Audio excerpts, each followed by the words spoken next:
Hello, welcome back to the Pedestal Society. My name is Brielle, and today we're going to talk about becoming a miss in 2023. So let's talk about the things I have seen women be successful and what they did to make those improvements so that they became a miss. The first thing on my list is do not, in 2023, you will not be anyone's girlfriend. Say it with me now. Say no to being a girlfriend. If a man asks you this, and instead of you shooting him down, it's all about the tone, you all. This is the reason why communication is so important, because it's all about the tone when you tell a man this. If he asks you to be his girlfriend, oh, that's so sweet. That's so sweet. But I really want to be a wife. That is something that I desire in 2023. I no longer want to date just to have fun. I want to date to be someone's wife. I am someone's wife. Okay? It's all about how you present it and your tone of voice that's going to get him to understand that you like him, maybe you do like it. I don't know. Maybe you do like him. But it's more about, not shooting him down. It's the way that you let him know what you want, and you're very direct about it. You're not playing games, because it's actually exactly what you want. You want to be a wife in 2023? Handle it differently. Stop accepting men who only want to give you the boyfriend treatment. So that's the very first thing I've seen women do who actually are very successful in becoming a miss. They stop accepting or being someone's girlfriend. So number 2, stop being a pushover or a people pleaser. I know. It's genetically what women like to do. Women want to be liked. They want to be a part of a community. This is a part of our evolutionary history to want to be liked and to want to be a part of that community. It is 2022. We're going into 2023. Do not concern yourself about being pushed out of the community, because you will not die. Okay, you're going to be just fine. And I know you're going to get a little bit of something in your throat when you have to actually speak up for what you want. That indicates you need to do some inner work around that. But I want you to realize it's okay. Push through and speak up for what you want. Activate your voice, because it's very important for someone who wants to be a miss in 2023. You cannot be a people pleaser, and you definitely can't be a pushover. Number 3, create boundaries. You have to have boundaries in your relationship. It cannot be a free-for-all. You cannot just let people run willy-nilly through your life and you think you're gonna actually accomplish something in 2023, because people will only do what you allow. So you have to create boundaries. Boundaries are super important. I suggest that you sit down going into 2023 and you write down all the boundaries that you need to implement in your dating or whatever you're trying to accomplish in 2023. But specifically for this video, we're talking about becoming a miss, right? So you're going to write down the boundaries for a relationship and what that looks like and what you need to implement and what type of inner work that you need to do so that those boundaries become an embodiment, because you want to do more than get the information. We have to actually start being embodied in the information so that we're not always in protection or struggle, okay? Number 4, and this is a biggie. This is a biggie. I should put this on number 1, but this is just like a video that I decided I just need to do. Number 4, detox. Detox yourself. Some of you all you have too many connections, and these connections are keeping you from going to the next level. This is something I discovered when I was young. Now, if you were to look at any of this advice I'm going to give you, you've seen it before. But the thing is about this advice, it's not in one little formula so that you can use it. It's not in one little place. You've just heard it randomly in conversations, and you didn't realize that you always needed this. A lot of you all are having problems because you need a detox. Some of us don't understand. It's not a physical detox that you need, even though that's a part of it. You need a spiritual detox. This is the way that I'm able to detach and attach very easily, okay? Because I understand what it takes to spiritual detox. So let me talk about what that means. And I'm going to actually go into deeper detail in my spiritual weight loss, because I've realized if you do a spiritual detox and you combine it to weight loss, it is magic. You will jumpstart your weight loss. And if you continue it, you will lose big when it comes to weight loss. But you can utilize this also in relationships. In relationships, this is something no one's told you that you need to know. You're supposed to detox. When you get out of a bad breakup, you're not supposed to just get under someone new. That's bad advice. What you're supposed to do, you're supposed to do a spiritual detox. This means you have to go no contact. Then you need to raise your vibration. And there's certain things you can do to raise your vibration. You need to eat better. You need to be around people who are very positive, who love you. And then you need to do a cord cutting. Then after you do that, you need to start putting new things in your life and trying new things and making new connections. It is a spiritual detox that you need. A lot of us don't realize that this is something that should be recommended if you have issues. Well, like let's say bad breakups. If you're constantly thinking about someone that's not good for you in your life, or maybe you have connections that are hindering you in friendships, you need to be doing a spiritual detox, and then you need to move forward. This is something that is actually talked about in most religions, and I'm glad that I learned it when I was 19 years old. I don't think I would ever got away from that person that I was dating if I wouldn't have done a spiritual detox, then a physical one, then raising my vibration, then putting myself around new connections and new people. And it worked. And I continue to do this, but let me tell you what they're going to tell you. And I'm going to tell you what it is. To a certain level, a spiritual detox can be a spiritual bypass, but it won't be one if you choose to continue to do the inner work. And that's what I've done. And that's what I'm going to include in spiritual weight loss, because that's super important. If you combine a spiritual detox with a weight loss, it is the jump start to your weight loss that you did not know you needed. But do a detox for yourself in 2023. Let go, no contact to all the things that are harming you or hindering you. Raise your vibration, okay? And once you raise your vibration, do a cord cutting ritual, and you will see a lot of changes and connections will fall away that are not healthy for you. If it's been negative, it'll fall away, and you can begin anew. So, spiritual detox, number 4. Number 5, get a hobby, get a life. Some of y'all don't have no life and you ain't got no hobby.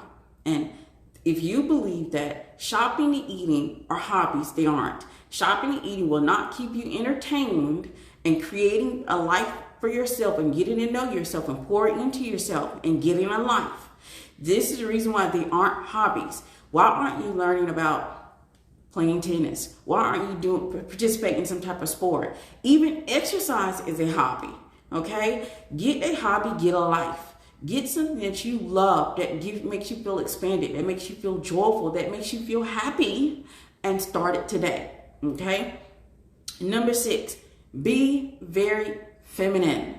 So let me talk about what that looks like. See, a lot of women think being very feminine, because there's a lot of videos out here that are very manipulative, that talks about manipulative tactics and techniques and strategies that you all don't realize that's bringing you further and further away from your femininity.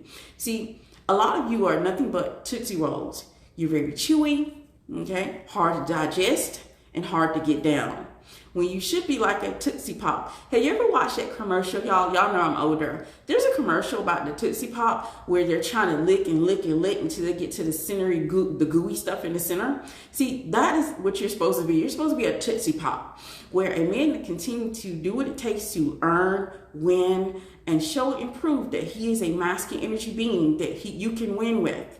But a lot of you all are Tootsie Rolls. Become a Tootsie Pop. All right? So be very feminine. Number 7, learn how to communicate. The worst thing that we've ever done is continue to push femininity, but not realizing that women are going to fall back to what's familiar. So you can change your being and get into that feminine energy. But if you never learn how to communicate, it's still going to be a disaster, because you're going to communicate in a way that's familiar to you, to the way that you used to communicate with other people, if that makes sense. Hopefully that makes sense. Follow through. Like, I'm going to give you an example. When it comes to femininity, let's say you get your energy right, you detox, you do all the things that become very feminine, but you're still using very familiar language, communication that's familiar to you. So you're not communicating in a feminine way.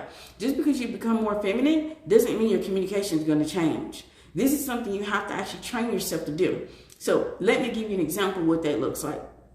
A lot of you all are like, oh, how do I get my husband to spend more time with you? Or the dreaded my man. I can't stand that. I cannot stand when y'all use my man, because that man has not earned you. He has not won you to you be claimed for you to allow him to claim you, or you claim him in that manner. But that's besides the point. Let's give you an example of what that looks like. Communication. You want to spend time more with him. Okay, instead, this is what you do because it's more familiar. You go in and you blame him for him not spending more time with you. And maybe it is his fault. But communicating that is not going to get it. It's not going to penetrate him. It's not going to get to that gooey center that is a masculine core energy man. And it's going to, instead, you trigger him where he has to defend himself. So if you approach him and say, you have not been spending time with me because you're always busy, you're always doing something. Maybe you don't want to spend time with me because you just don't like me in some way. For some reason, women think that will work. That will not work. That will put him in defense mode. Let me figure out how to protect myself because she's attacking me. And if you were on the other side of that conversation and that is the way someone is approaching you, wouldn't that put you in defense? This is the reason why communication is beyond femininity and masculinity. You have to learn how to speak and speak in a feminine way, okay? And that doesn't just change because you're in a feminine energy, by the way. It takes training. So instead of you want to spend time with him, instead of you accusing him and putting him in defense mode, if you own your ish, just like a grown woman should, and you say, I miss you. I miss you. We don't get enough time together. See how I did that? I threw in the we, because this means it's a way to show that it's about us. We're not spending time together. I miss you. And then for the just a little razzle dazzle in there, I'll be like, I'll throw a pout in there. And then immediately, guess what? The masculine is going to want to move mountains to spend more time with you because you have actually owned your ish. You're a grown woman. You're speaking to him in a feminine way, and he's going to want to show up for you because you've actually triggered the hero in him to actually want to show up, instead of triggering him to defend himself. And that's a very, very big difference. A lot of us are talking with a man and we're putting him in defense mode. Because if you were being talked to like that, the way that you talk to him, you would be defensive also. Okay? So learn how to communicate. That's number 7. Number 8, condition your mind for positivity. Like, I know your brain. It's your brain, y'all. Don't get down on yourself if you do this all the time. If you can have 20 positive things that happen in your life, what happens is the brain will focus on the 2 negative things that happen in your life. So you're going to have to actually reprogram, reframe, and refocus. And you're going to have to learn how to focus on that positive thing. Like, yes, thing didn't go right this morning. Maybe you were a little late. Maybe you were rushing around, or maybe you had a fight with your husband. Things didn't go right. But guess what? What did go right? You're in a beautiful home. You woke up today. There's air in your lungs. Your kids are healthy. You're living your best life. You have plenty of money. Your finances are great. Everything is going right in your life. Focus on those things. We have to learn to recondition, reframe, and refocus our brain, because our brain naturally goes to the negative things in our life. And it happens to me also, okay? So you have to make a choice every single day to get up and look at the positive things that you have in your life and have a sense of gratitude. So number 8, condition your mind for positivity. Number 9, do not, excuse me, y'all. That was tough, and I'm not editing that out because I don't know how to edit. Do not dismiss vetting. I don't know where this comes from. We are all Cinderella. We're waiting on our Prince Charming. We're waiting for everything to align and everything to be beautiful, be great. I don't know where that comes from, and we dismiss vetting. When I have conversations with women, they are super, you don't need to vet. It's just going to fall in place. It's all going to be in alignment. If you just have love in your heart, you all know that you can have love in your heart, but still the guy is not appropriate for your values. He is not the one that's appropriate for your morals. He isn't the one. So you can still have love in your heart, and still when you vet this guy, it is not the right guy. So do not dismiss vetting. We have to do what it takes to vet. That is how women are very successful out here. This is the reason why some women have never experienced heartbreak. Their hearts being broken.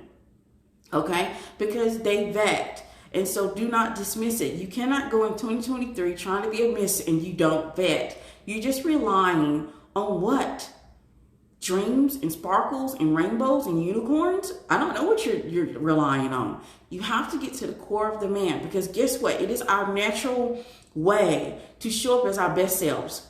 And you fall in love with his best self and what he showed you to be. But what is the core of the man? That is more important. Vet him. So do not dismiss it. In 2023, we're vetting every man that we date, especially if our goal is to be someone's wife, not in a desperate type of thing, right? 10, have a good idea what you want.